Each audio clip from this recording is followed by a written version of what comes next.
Many people think they're prepared, but there's often a hidden flaw that isn't addressed, depending too much on one solution. Preparedness isn't just about having a plan, it's about having multiple plans. If you are relying solely on one method or item to get you through an emergency, you might be setting yourself up for failure. So here are some hidden signs that you're not prepared enough. A single clean water source. Water is obviously essential for survival, but depending on just one source for clean water can be risky. You might have a top-notch water filter, but what happens if it breaks or becomes clogged? Having multiple purification methods like the tablets, boiling, and even different filter types ensures you always have access to safe water. Likewise, having a well is excellent until it dries up, whether it's due to natural causes or increased demand from others tapping into the same aquifer. All food in one location. Having a stocked pantry is great, but storing all your food in one place is a major vulnerability. If a fire, flood, or other disaster hits your primary storage, you could lose everything. To avoid this, spread your food supplies across different locations, like a detached garage, a shed, or even a few hidden caches outdoors. Reliance on a single form of self-defense. Many people assume that having several guns is enough for personal defense, but this leaves you open to trouble if you can't access that weapon. If someone catches you by surprise or you're not near your firearm, what then? Or do you have your gun on you, but you are grabbed from behind and you can't get to it? Diversify your defense plan by keeping other tools nearby, pepper spray, tactical flashlights, or a knife. Additionally, self-defense training equips you to handle situations when weapons aren't accessible. One method shelter plan.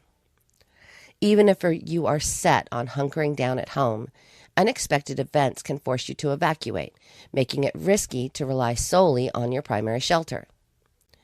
Fire, structural damage, or even safety concerns could make your home unusable. Have a backup shelter option, like a tent, camper, or a secondary location, so you're not scrambling for safety if things go wrong. A single power backup. Having a generator for backup power is great, but it's not enough by itself. Generators can fail, run out of fuel, or they can become targets for theft. Supplement your power plan with solar panels, battery banks, or manual tools like hand crank chargers. This ensures that even if your generator fails, you still have access to light, communication, and essential devices. All your eggs in one financial basket.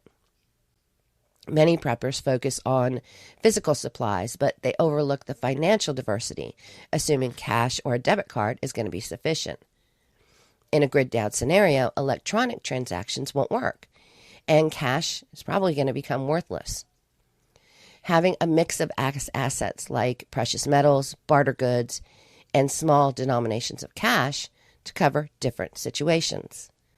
You can even purchase sterling silver jewelry on a budget for a spouse or loved ones, and this becomes a valuable trading commodity in a long-term SHTF situation. Limited communication methods. Communication is critical in emergencies, but if you only have one way to reach others, you're taking a major risk.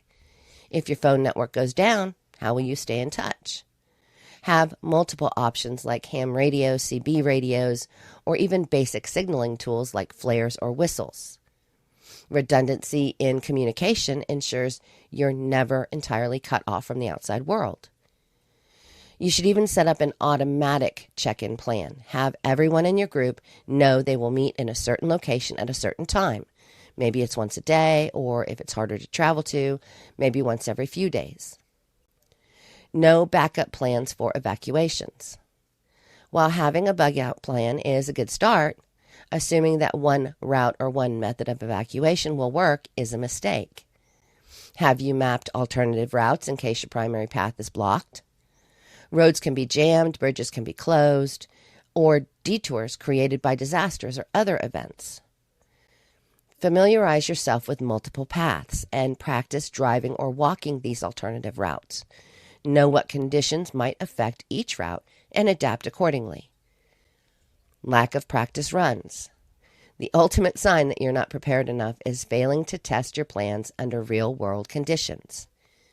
Evacuation drills. You may know your route on paper, but have you practiced it during different times of the day and in various weather conditions? Have you tried it under stressful conditions like traffic jams or at night? Practice not only the primary route, but also the alternatives. Bug-out plan limitations. Even if you think your bug-out bag is perfectly stocked, have you actually tried carrying it over long distances? If it's too heavy or uncomfortable, it's not a reliable solution.